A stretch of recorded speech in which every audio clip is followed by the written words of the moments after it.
आपके साथ शेयर करूंगा 5 सबसे इंपॉर्टेंट बातें। आपने एग्ज़ाम को काफ़ी लाइटली ले लिया था, आपने सोचा था कि मेरी प्रिपरेशन अच्छी चल रही है, आपको इस एग्ज़ाम को उतनी पूरी रिस्पेक्ट देनी है, लेकिन the one thing you need to understand is आपका जेई का ड्रॉप ईयर चल रहा है और आपके पास बस 3 से 4 महीने का समय बचा है अपने जेई मेंस के एग्ज़ाम के लिए। इस 3 से 4 महीने की प्रिपरेशन को कैसे सबसे ज़्यादा फ्रूटफुल बनाना है, इसी बारे में हमारे आज की इस वीडियो में डिस्कशन होने वाला है।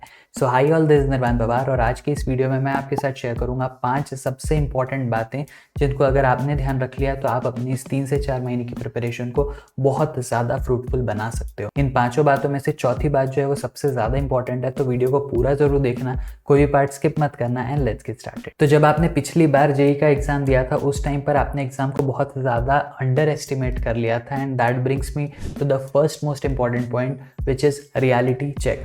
जब आप 11th 12th स्टैंडर्ड में जेई की प्रिपरेशन कर रहे थे, आपने एग्जाम को काफ़ी लाइटली ले लिया था, आपने सोचा था कि मेरी प्रिपरेशन अच्छी चल रही है, कोचिंग के मॉक टेस्ट में रिजल्ट भी ठीक से आ रहा है, स्कोर सही से आ रहा है, तो डेफिनेटली मेरा ऑल इंडिया रैंक बहुत अच्छा आने वाला है और मुझे एक बहुत ही डिसेंट सा कॉलेज डेफिनेटली मिल जाएगा। लेकिन in reality that didn't happen and that is the reason you are here. आपका ड्रॉप लेने का रीज़न ही ये था कि आप अपने रिजल्ट से सेटिस्फाइड नहीं थे। तो सबसे पहली चीज़ आपको ये समझना पड़ेगा कि जितना अंडर एस्टिमेट आपने जेई को लास्ट टाइम किया था, इस बार आप वो सेम गलती नहीं दोहरा सकते। आपको एग्ज़ाम को अंडर एस्टिमेट नहीं करना है, आपको इस एग्ज़ाम को उतनी पूरी रिस्पेक्ट देनी है जितनी एग्ज़ाम डिज़र्व करती है। लेकिन अपने लास्ट टाइम के जेई एग्ज़ाम में फेलियर के लिए आप में से बहुत सारे स्टूडेंट्स जो है वो दूसरे फैक्टर्स को रिस्पॉन्सिबल मानते हैं and that brings me to the second most important point, taking accountability. सबसे पहली बात आपको ये समझना पड़ेगा कि आपके रिजल्ट के लिए कोई और रिस्पॉन्सिबल नहीं है, सबसे ज़्यादा रिस्पॉन्सिबल आप खुद हो। बहुत सारे स्टूडेंट्स की आदत होती है कि वो अपने टीचर को, अपने कोचिंग को, अपने घर के माहौल को, अपने पेरेंट्स को, बहुत सारी चीज़ों को ब्लेम कर देते हैं अपने ख़राब रिजल्ट के लिए, और ये सबसे आसान एक्सक्यूज़ भी होता है बनाने के लिए। लेकिन the one thing you need to understand is कि रिजल्ट आपका है and you have to live with that result for your entire life. आपके करियर में आप क्या कर पाओगे या क्या नहीं कर पाओगे, कहाँ तक पहुँच पाओगे, ये सारी की सारी चीज़ें आपके रिजल्ट पर डिपेंड करती है एंड दैट्स वाई ये रिज़ल्ट आपके लिए बहुत ज़्यादा इंपॉर्टेंट है। तो इस ब्लेम गेम से बाहर आ जाओ और अपने रिजल्ट की अकाउंटेबिलिटी खुद लेना स्टार्ट करो। किसी भी एग्जाम के प्रिपरेशन में टीचर्स का कंट्रीब्यूशन बहुत कम होता है, तो जो आपका रिजल्ट आएगा, चाहे आपको सक्सेस मिली हो चाहे आपको फेलियर मिला हो, उसमें जो आपके टीचर्स हैं उनका कंट्रीब्यूशन काफ़ी कम, सिर्फ 10-20% होता है। बाकी जो 80-90% रिस्पॉन्सिबिलिटी या कंट्रीब्यूशन होता है वो पूरी की पूरी स्टूडेंट की होती है। टीचर सिर्फ एक्सटर्नली कॉन्सेप्ट समझा सकता है, सिखा सकता है, आपको चीज़ें बता सकता है, लेकिन वो चीज़ें आप कितने डिसिप्लिन्ड वे में अपनी लाइफ में यूज़ करते हो ये पूरा का पूरा आपके ऊपर डिपेंड करता है and that is why you have the whole sole responsibility of your result. तो सर, इस रिजल्ट की अगर पूरी रिस्पॉन्सिबिलिटी हमारी है तो हमको पता कैसे चलेगा कि हम गलत क्या कर रहे हैं? And that brings me to the third most important point which is self analysis.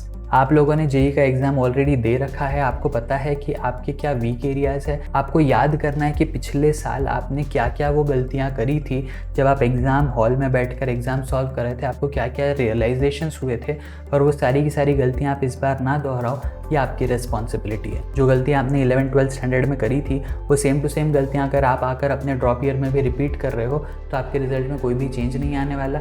जब तक आपकी गलतियां नहीं सुधरेगी तब तक आपका रिजल्ट भी नहीं सुधरने वाला। तो हर स्टूडेंट को ये सेल्फ एनालिसिस खुद करना पड़ेगा, उसको समझना पड़ेगा कि क्या मेरी कॉन्सेप्चुअल डेप्थ कम है, क्या मेरी थ्योरी अच्छे से प्रिपेयर्ड नहीं है, क्या मेरी क्वेश्चन प्रैक्टिसिंग पिछले बार कम पड़ गई थी, या जो कुछ भी रीज़न है, आपको ये सारे रीजंस खुद के लिए आइडेंटिफाई करने पड़ेंगे और उनके ऊपर काम करना स्टार्ट करना पड़ेगा। Now one more important thing कि अगर अभी तक आपको ये वीडियो पसंद आ रहा है तो एक बार इस वीडियो को लाइक कर देना, चैनल को अगर सब्सक्राइब नहीं किया तो सब्सक्राइब कर देना सो दैट इस तरीके के और वीडियोस आपको मिलते रहें। Now coming on to the fourth most important point जिसके लिए बहुत सारे लोग अभी तक वेट कर रहे होंगे, which is secret for success in JEE. अब अगर आप ये समझना चाहते हो कि जेई में सक्सेस किस तरीके से मिल सकती है तो उसके लिए आपको बहुत ही फंडामेंटल सा एक क्वेश्चन पूछना है।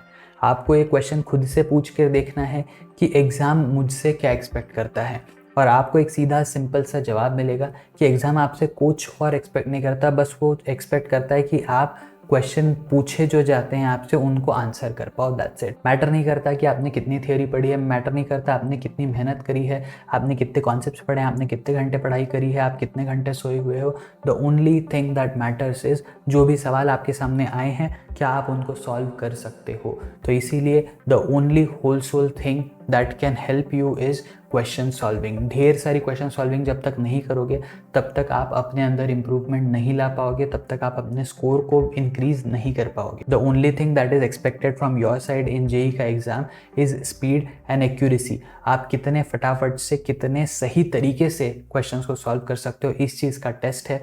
और ये चीज़ तभी डेवलप होगी जब आप खुद से क्वेश्चंस पेन और पेपर लेके बैठोगे और सॉल्व करना स्टार्ट करोगे। तो जो भी आप लेक्चर्स देख रहे हो या जो भी आप वीडियो सोल्यूशंस देख रहे हो, या कोई मूवीज़ नहीं है जिसको आप बैठकर बड़े शांति से देख रहे हो और एंजॉय कर रहे हो, ये वो चीज़ें हैं जहाँ से आपको सीखना है। किसी भी लेक्चर को जब आप देख रहे हो तो आपको लगे हाथ उसके नोट्स बनाते चले जाना है। जब कभी आपके सामने क्वेश्चन आए आपको सॉल्व करके खुद देखना है और आंसर ला के देखना है कि क्या आंसर आ रहा है। अगर आपका आंसर नहीं आता है तब आपको वीडियो सोल्यूशंस पे जाना है। आपको टीचर को बोर्ड पे सॉल्व करते हुए देख लेने से चीज़ें आ नहीं जाएगी, आपको याद नहीं हो जाएगा। अब जब मैं बहुत बार बोलता हूँ कि आपको PYQs प्रैक्टिस करने हैं तो ढेर सारे स्टूडेंट्स जो है वो PYQs के आंसर याद कर लेते हैं। मुझे इस चीज़ का लॉजिक ही नहीं समझ में आता। जो क्वेश्चंस आपसे पूछे गए थे पिछले 5 साल 7 सालों में, वो सेम टू सेम क्वेश्चन तो आपके एग्जाम में नहीं आने वाला। PYQ सॉल्व करने का बेसिक फंडामेंटल रीज़न क्या है उसको समझो। रीज़न बड़ा सिंपल सा है कि आप PYQ जब सॉल्व करो तो आप ये देखो कि किस तरीके के सवाल पूछे जा रहे हैं। ये नहीं कि अगर कोई भी सवाल आपने देखा अरे हाँ ये उस साल पूछा गया था इसका आंसर D है, इस तरीके से आंसर्स आपको याद नहीं करना है। तो स्टॉप मेमोराइजिंग आंसर्स। अब जब क्वेश्चन सॉल्विंग की बात आती है तो बहुत सारे स्टूडेंट्स कंफ्यूज हो जाते हैं और पूछते हैं कि सर हम मेंस के क्वेश्चन सॉल्व करें या एडवांस के करें। Now this brings me to the fifth and last most important point of this video which is set your priority. जिन भी लोगों को जेई के पिछले अटेम्प्ट में 80 परसेंटाइल से कम स्कोर आया था उन सभी लोगों को एडवांस को फिलहाल हाथ लगाना ही नहीं है। आप लोगों की फर्स्ट प्रायोरिटी है JEE mains. JEE mains level पर ही रहो, जेई मेंस के क्वेश्चंस ढेर सारे सॉल्व करते रहो। जब तक आप जनवरी अटेम्प्ट में 96-97 परसेंटाइल क्रॉस नहीं कर लेते आपको एडवांस को हाथ भी नहीं लगाना है। ये मानना छोड़ दो कि सर हमारा ड्रॉप ईयर है तो हमको तो एडवांस ही पढ़ना पड़ेगा। अगर आपका मेंस ही क्लियर नहीं होगा या आपका मेंस के थ्रू एक अच्छा NIT ही सिक्योर नहीं हो पाएगा तो आपकी एडवांस की सारी जो प्रिपरेशन है वो वेस्ट हो जाएगी। तो इसीलिए जिन लोगों को भी 80 परसेंटाइल से कम आया था पिछले साल उन लोगों को सिर्फ और सिर्फ पहले मेंस पर फोकस करना है। जिन लोगों को 80 परसेंटाइल से ऊपर भी आया था लेकिन अगर इस साल मॉक टेस्ट में वो 150 टच नहीं कर पा रहे हैं फुल लेंथ टेस्ट में तो उन लोगों को भी सिर्फ और सिर्फ मेंस पर फोकस करना है। जब मेंस लेवल पे आप मॉक टेस्ट में 150 मार्क्स क्रॉस करना स्टार्ट कर दो उसके बाद ही एडवांस की प्रिपरेशन करना और फिर उसमें जी जान लगा देना। जनवरी अटेम्प्ट में अगर आप बहुत अच्छा परसेंटाइल ले आते हो मेंस से आपको मुक्ति मिल जाएगी, फिर आप मई तक सिर्फ और सिर्फ एडवांस की प्रिपरेशन कर सकते हो। सो आई होप आज के इस वीडियो से सभी ड्रॉपर्स को बहुत सारी हेल्प हुई होगी। अगर इस वीडियो से आपकी हेल्प हुई है तो इस वीडियो को लाइक करना, अपने फ्रेंड्स के साथ शेयर करना और चैनल को सब्सक्राइब कर देना। I will see you again in the next video. Till then be happy, be safe, take care, bye bye.